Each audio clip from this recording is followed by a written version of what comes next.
Sono Paolo Pischiutti, responsabile del Dipartimento di Prevenzione dell'azienda sanitaria.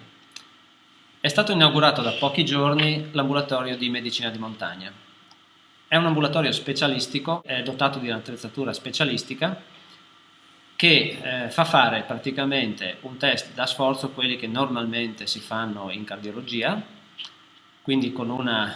bicicletta, un cicloergometro si chiama in termini tecnici, per provare però a pedalare come se tu fossi a delle quote elevate. Si può arrivare fino a 5.500 metri sul livello del mare. Con questa attrezzatura praticamente tu respiri un'atmosfera che è povera di ossigeno, perché noi mescoliamo all'aria che tu respiri anche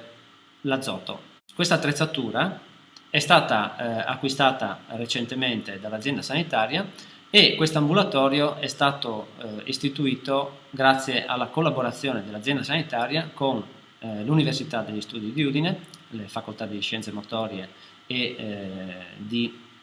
Scienza dello Sport, e nell'ambito, questo è il contesto anche favorevole, coincidenza favorevole, di Gemona, città dello sport e del benestare. È un ambulatorio, come dicevo, specialistico che si rivolge principalmente a soggetti che vanno in alta quota, vanno in montagna, ma non solo, quindi alpinisti di elite, ma non solo, anche a persone ad esempio che hanno problemi di salute, pensiamo a problemi di tipo cardiovascolare, ai diabetici, alle persone che hanno subito dei traumi,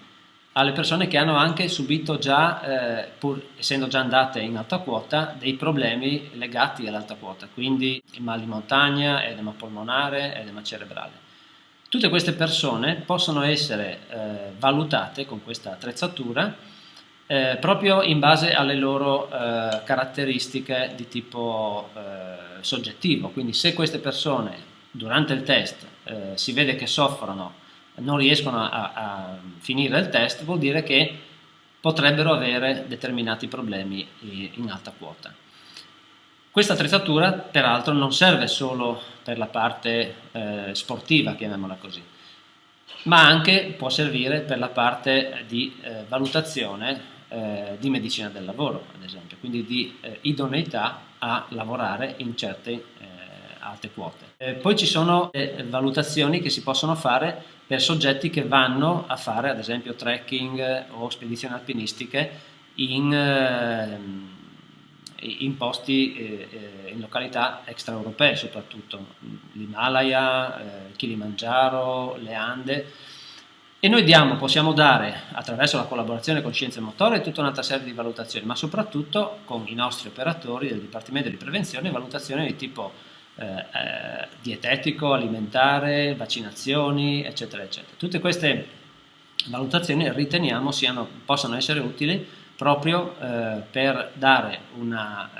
valutazione più completa possibile e una sicurezza per quanto possibile a queste persone che si rivolgono a noi.